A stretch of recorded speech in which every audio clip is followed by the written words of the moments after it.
Alright, so we've got Tomodachi Life, Living the Dream reviews for the Nintendo Switch 1, but this game also backwards compatible with the Nintendo Switch 2, and the reviews are very interesting because it does show a significant bump above the original game on the Nintendo 3DS. That was a low 70s, I think 71. This one has came out to an average review score of 78, so a nice 7-point increase as of the time that I'm recording this video. Now, reviews are still coming in. There are 40 plus reviews, so it could go up, could go down, but so far, so good for Tomodachi Life, Living the Dream. So we're gonna break down the good, the middle, the bad, and kind of go over everything that we need to, in addition to some other great Nintendo Switch and Nintendo Switch 2 news with upcoming games and exciting titles. But before we continue on, we are giving away a Nintendo Switch 2. All you have to do to enter is hit that subscribe button if you aren't already subscribed,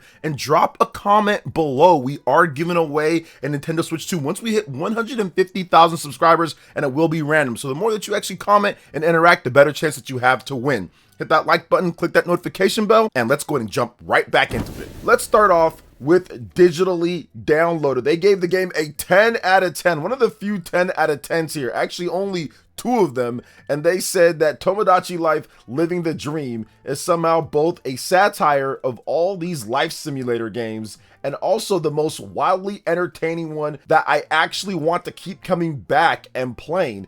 It's truly madcap, chaotic fun, and every second of it is a delight. I wish I could share screenshots of just how silly the relationship between Dee Dee and me really got. Unfortunately, though perhaps wisely, Nintendo's made it very hard to get screenshots off the Switch 2 for sharing with Tomodachi Life. Nintendo knew exactly what direction many people's little communities of me's were going to go. Nintendo knows this all too well. Yeah, there might be some spicy stuff there that maybe they don't want people sharing when it comes down to certain stuff happening. Either way, Pocket Tactics, also another 10 out of 10. And they said this: kick back, relax, and get completely stupid, wacky, and weird, because the best game of 2026 is here. I can't put this game down, and if you're a fan of life simulators, I just know the same will be true for you too. So those were the only 2 10s. Those are people who are probably really excited about Tomodachi Life, love the game maybe on the 3DS, but we are going to move on to some of the 9 out of 10 scores here. XGN actually only won 9 out of 10, and they said that the game offers a quirky life simulation managing me characters on a lively island, focusing on relationships, humor, and unexpected interactions, though its long-term appeal depends on tolerance for repetition. Yeah, I think that's the problem sometimes with some of these life sim games. It's the repetition that kind of gets the best of us. So let's get into the 8 out of 10 scores. Area Hugones, they gave it an 8.7 out of 10. Indigo Geek gave it an 8.5 out of 10. Player 2 gave it an 8.3 out of 10, and they said this: Tomodachi Life, Living the Dream reintroduces Nintendo's zany life sim to modern gamers. Though it feels too similar to the 3DS version at times, there's plenty of entertainment waiting for both seasoned and new fans to sink their teeth into. Its new customization tools also ensure it has a long and healthy life ahead, as it will no doubt prove to be popular with creative gamers. All right, the Games Machine, 8.3 out of 10. Console Creatures, 8 out of 10. Games.ch, 8 out of 10. Dexterto, 8 out of 10. Screen Rant, 8 out of 10.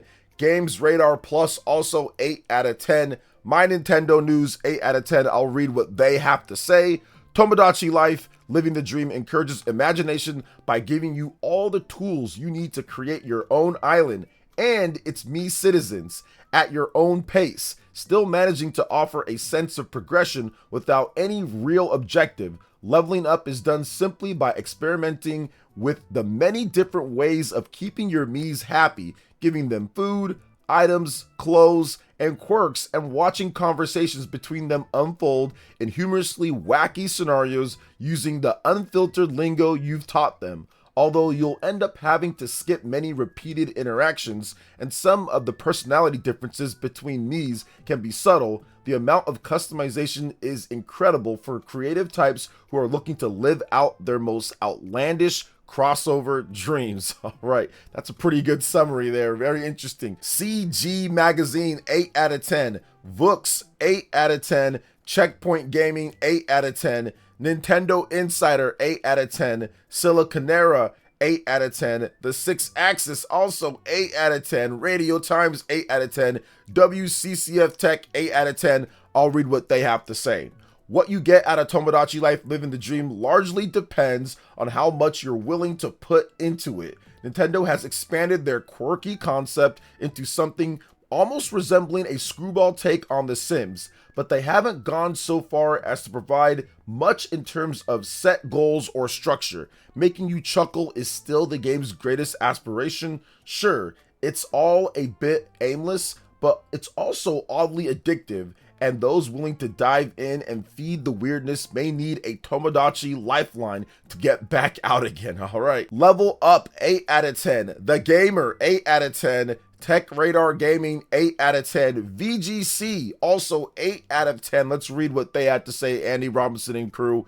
Like its predecessors, Tomodachi Life Living the Dream is an entertaining collection of ridiculously random set pieces tied together in an easy-to-play life sim. It does start getting repetitive after a few weeks, but the exceptionally localized dialogue and the scope for heavy customization makes it a game the entire family can enjoy regardless. All right. Mary Station, 8 out of 10. IGN Spain, IGN Italia, all of them 8 out of 10. Multiplayer.it, 8 out of 10. Spazio Games, 8 out of 10. Hobby Consolas, last 8 out of 10. Okay, let's get into the 7 out of 10 scores here. Giga, 7.8. COG Connected, 7.8. I'll read what they have to say. Tomodachi Life Living the Dream is a weird but strangely addictive title that continues to surprise each time you dip in. The level of customization helps create a truly unique experience where the Mii's, clothing, and more are shaped entirely by your choices, letting you fine-tune every detail to reflect your own quirky vision. This leads to an array of wacky stories and situations that keep you coming back for more. Although there's a lack of traditional gameplay and not much to keep you playing for longer than short bursts, its successful evolution of its predecessor and a relaxing, cozy experience that's easy to return to. EverEye.it, 7.7 out of 10. Stevior, 7.5 out of 10. Gry Online, 7.5 out of 10. All right, here are the mixed reviews. So these are 74 and down. We've got a few of them here. Game Reactor UK, 7 out of 10. Giant Bomb, 7 out of 10. And IGN, 7 out of 10. Let's read what IGN had to say. Tomodachi Life Living the Dream is a deeply funny and equally personal civilization simulator fueled by your creativity, but ridiculous sharing restrictions put a dark cloud over its otherwise delightful paradise. Game Informer, 7 out of 10, and they said everyone will approach Tomodachi Life differently, and that is what makes it such a unique experiment. However, if you don't have the time or creativity to imagine and engineer unique dynamics between tens of Mii's, Living the Dream's removal of the social features cannot serve as a safety net as it did with the 3DS release. And sadly, outside of the daily dose of comedy, there isn't much more to push this release. Nintendo Life, 7 out of 10, and says Tomodachi Life Living the Dream is the strangest thing you'll play from Nintendo, bringing with it laughs and creativity in abundance. But even with the improvements over the Nintendo 3DS game, it follows a familiar structure that isn't always enthralling or hilarious. Tomodachi fans will certainly be living the dream with this new entry, but I'm not desperate to keep coming back to my island. A little more variety would have been welcome, but the customization and the thought of my cat being best friends with DMC's Dante will have me peep in every so often for a little pick me up. Okay, GameSurf also gave it a 7 out of 10, Comic Book 6 out of 10, Eurogamer Portugal 6 out of 10, and those are the reviews. So what did you guys think? Now, this is not my style of game, so I'm probably not going to be checking this one out because I still need to get back to Pocopia and do all of that. I'm finishing up Xenoblade Chronicles X Nintendo Switch 2 edition, 200 hours in that one, so I'll probably skip out on this one. But what do you guys think? Do you plan on picking it up or playing it? Let me know in the comment section below. All right, let's move on to some more topics here when it comes to Nintendo Switch 2, because Total Chaos is now coming to the Nintendo Switch 2 on April 29th. This is a survival horror shooting type of game that came out last year on the Xbox Series, PlayStation 5, and PC, Epic Game Store, GOG, all of that. Now it's coming to the Nintendo Switch 2. And it's going to be interesting because it's only $24.99, so it's more of a budget release. So here's a bit more about the game. Total Chaos is a pulse-pounding atmospheric nightmare that blends hallmarks of different eras of survival horror. It pulls players into the abyss of Fort Oasis, a desolate wasteland once considered paradise by its coal mining community. A shadow looms over the island, evoking a sense of madness that can only be described as the feeling of being constantly watched. Monstrosities lurk around every corner of the island's heart, trapping anybody daring enough to enter the void. While shooting and bludgeoning through these twisted foes, players will unearth fragments of forgotten lives to piece together the chilling mystery of Fort Oasis's demise and their connection to it before their sanity runs dry. Okay, very cool there when it comes to that. Now, this was originally apparently a conversion mod of Doom 2 and evolved into its own standalone release. And there's some interesting developers behind it because they did Turbo Overkill and Avatar the Hobbit, The Unexpected Journey, Rise to Planet of the Apes, like a lot of different stuff when it comes to different people that have worked on games and have worked on media. So the Total Chaos for the Nintendo Switch 2 will run at 1080p docked mode and 720p in handheld mode with selectable performance and unlocked frame rate modes targeting 60 frames per second. The game also supports Joy-Con 2 mouse and gyro controls. Total Chaos on Nintendo Switch 2 will also launch with the latest game content introduced with the recently released New Game Plus option update, including the alternate ending, a new stalker enemy type, the Hunter, and more. So a lot of good stuff there when it comes to what is happening with Total Chaos. I love to see games come over, especially when pretty much patched up and done, and then you can look at them and say, oh, here's the full release when it comes to a Nintendo Switch 2 version. The game came out the end of 2025, so there wasn't really much room for a Switch 2 version, but I think after, of course, they got their dev kits and everything and they could take the time to make a Switch 2 version, they did. On Xbox and PlayStation, the game reviewed okay. There wasn't a lot of reviews. I looked it up on Metacritic. There was 6 reviews on PS5 for a 73 average, 4 reviews on Xbox Series for a 73 average, and 9 reviews on PC for an 80 average. So it seems like it's a solid game, especially for 25 bucks. So what do you guys think about Total Chaos here? Planning on maybe checking it out when it comes to the Nintendo Switch 2? The release date for the game is going to be on April 29th in North America. So what do you guys think? Let me know in the comment section below. Moving on to the next topic here. Let's talk about Pragmata for the Nintendo Switch 2 because we got a brand new 8 trailer. So Meet 8, a Pragmata just like Diana. So Capcom's released a new trailer for hacking adventure game Pragmata, in which protagonists Hugh and Diana meet a Pragmata